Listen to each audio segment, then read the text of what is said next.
这起故障非常的有意思，居然当着我的面发生了。我们先来看一下当时的画面吧。刚一回，因为它又好了，就老是这样子啊。这么快呀？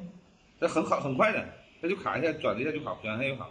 你看，它就是无互联网，老这样子啊。你说这搞啥呀？这又连上了，又连上了。对啊，你老这样子，这怎么弄吧？你说这搞啥呀？刚才大伙也看到了，他们这边的 WiFi 会经常出现无互联网连接，但等你还没反应过来，它就自己给恢复了。所以他们找到我，看看能不能找出这个问题所在。当时我打开热电箱看了一下，发现这里面有个交换机和一个路由器，但是这个路由器它并不具备 WiFi 的功能。于是我就问了一下他们，你连的那 WiFi 是哪个 WiFi 啊？那 WiFi 装在哪里？那 WiFi 装在哪里？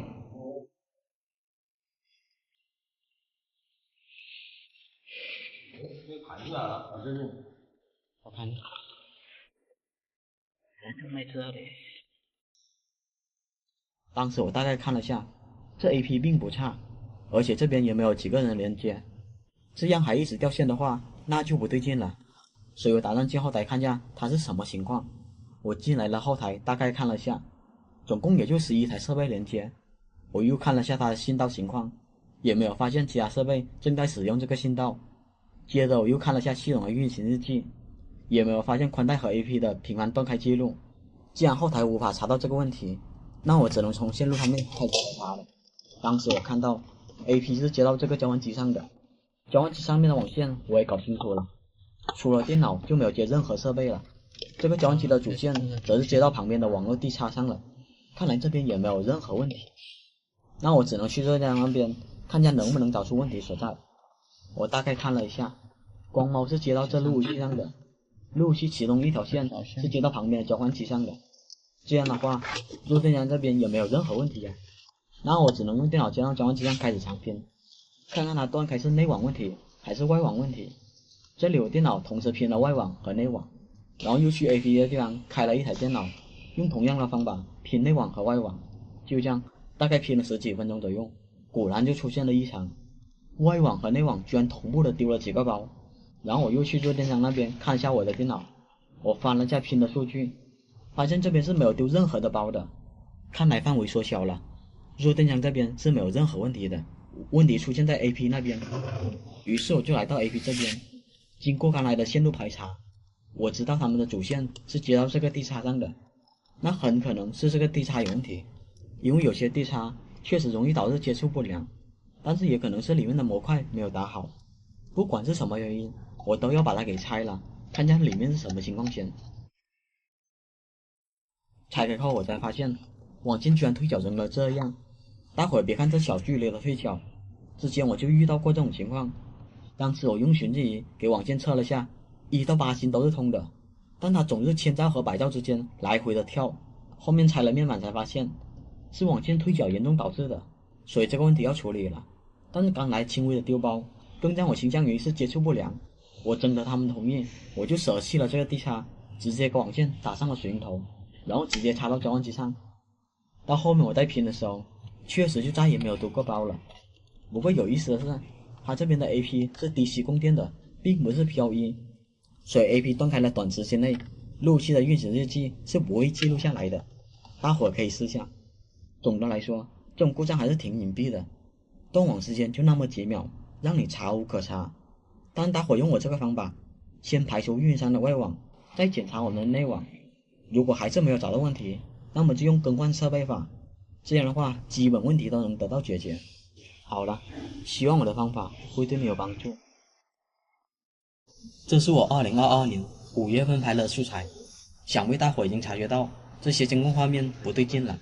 一个摄像头这样还没什么关系，可怕的是这边70个摄像头都是这种情况。当时我维修的时候，老板是不同意我拍摄的，但是这种情况实在太少见了。为了能把案例分享给大伙，我和老板交涉了很久，他才同意拍摄，但代价就是当然免费维修。这期我就无偿的把这个案例公开给我们圈内的人作为参考学习。如果本期对你有用的话，还请多多支持一下。好了，接下来就看我如何把这些监控给修好吧。我首先要搞清楚他们这边的线路情况，我才能分析是什么原因导致的。当时我大概看了下，他们这边有3台录像机，这3台录像机都是接到这个交换机上的。我听他们说，这浅蓝色的线是从路电井那边过来的主线。征得他们同意，我就拔了下浅蓝色的线，果然网线一拔后，一大片的画面就都消失了。看来路电井那边应该有大量的交换机和网线了。然后我就让他们带我去热电井那边看看是什么情况。来到了热电井，果然和我想的一样，这边有大量的网线，但头疼的是这些网线是没有任何一根线的。不过好在这边的负责人他是知道线路布局的，他当时就告诉我，楼上楼下都有交换机，那些交换机的主线都汇集到这个交换机上了，然后再由这个交换机把信号传到监控室那边。到了这里，他们基本线路我就摸清楚了，那么我就要开始排查故障了。我现在要做的是把所有的录像机的硬盘都给拆了，这样先排除硬盘的问题。因为我一来的时候就一直听到硬盘报错的声音，估计很多人纳闷了，监控画面卡顿和硬盘有什么关系？说来也不可思议，我在一次执行保密维修项目中遇到过这种情况。那边有500个摄像头，就连交换机都是万兆级别的，但和这边的情况几乎一模一样，整个画面都是卡的不行。当时来了好几批人，愣是找不到原因，后面就连厂家也过来了，也是摸不着头脑。直到后面有一位师傅发现是某个硬盘坏了导致的画面卡顿，当时我和厂家都惊讶了，这两者看起来毫无相关的东西，在理论上也讲不通啊，硬盘咋会影响监控画面呢？但是这事就实实在在的发生了，这都是实战中积累的宝贵的经验。考虑到排除这个成本比较低，所以我要优先排除这个原因。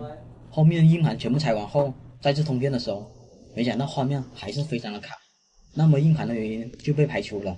接下来就要考虑它码流的问题了，因为70个摄像头都集中在这个交换机上了，这无疑对交换机是个巨大的负担。但人家说这些摄像头已经安装1年半了，之前是没有任何卡顿的情况，那么我该如何确定是码流的问题呢？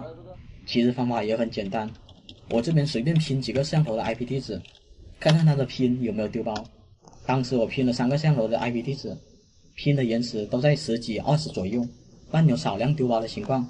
接着我就把3台录像机都给拔了，然后我再看看拼的变化。果然拔了3台录像机后，拼的延时时间就变成了1毫秒，而且再也没有丢包了。那么基本确定就是码流的问题了。当时我就把一个录像机接上去，让我看一下拼吧，它的延时时间果然有波动。然后我再把第2个录像机接上去，这个时候拼的延时已经从3、4毫秒变成了10几毫秒。接着我再把最后一个录像机接上去，大伙看吧，又开始出现丢包的情况了。你看现在延时10几毫秒，它还丢包，那就是码流的问题了。看来是经过长时间运行，交换机的转发性能已经变弱了。遇到这种情况，就要换一个背板带宽更高的交换机。但是我这边属于免费维修的，我当然不可能掏钱买交换机了。征得他们同意的情况下，我就用我自身的办法给他们解决。首先我让他们从热电井再拉2条线到监控室，等他们把线拉完毕后，我接着去热电井进一步了解他们的网线布局。我现在要拔的这条线是接到下面交换机上的，我把它接到电脑上，看看这交换机有多少个摄像头。这里我电脑扫出来了19个摄像头，后面我又把网线接到这个交换机上，发现可以扫出50个摄像头。看来之前的负责人他说的是对的，楼上楼下的摄像头都是经过这个交换机中转才到监控室的。当时我就随便把一条线接上去，发现可以扫到17个摄像头，于是我就给网线写了个17。后面我又拔了另一条网线，这条网线能扫出20个摄像头来，我也给这网线做了记号。我把全部网线做完记号后，就开始用胶布接线了。这样的话，所有摄像头的信号都直接到达监控室。这就是我为什么要让他们拉2条线的原因。线全部接完毕后，我就回到了监控室。由于他们布线没有做记号的原因，我用同样的方法把网线插到电脑上，看看电脑能扫出多少个摄像头，我就给网线写上摄像头的数量。就这样，摄像头的数量整理完毕后，我就把20个摄像头的网线接到交换机上，然后再看看哪个录像机显示的画面最多。但愿这些画面不要过于分散，不然的话就有得玩了。好在3号录像机出现了18个摄像头，其他录像机就只各占了1个。那么我就把这条网线直接插到3号录像机上，这样的话庞大的码流就不需要经过热电井和监控室交换机了。那么卡顿自然也不存在了。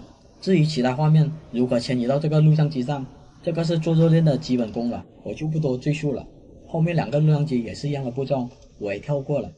接下来就看最终效果吧，大伙看吧，卡顿画面完全消失了，这是不换任何设备的情况下能做到最大限度的优化了，不但把问题给解决了，还省了2台交换机。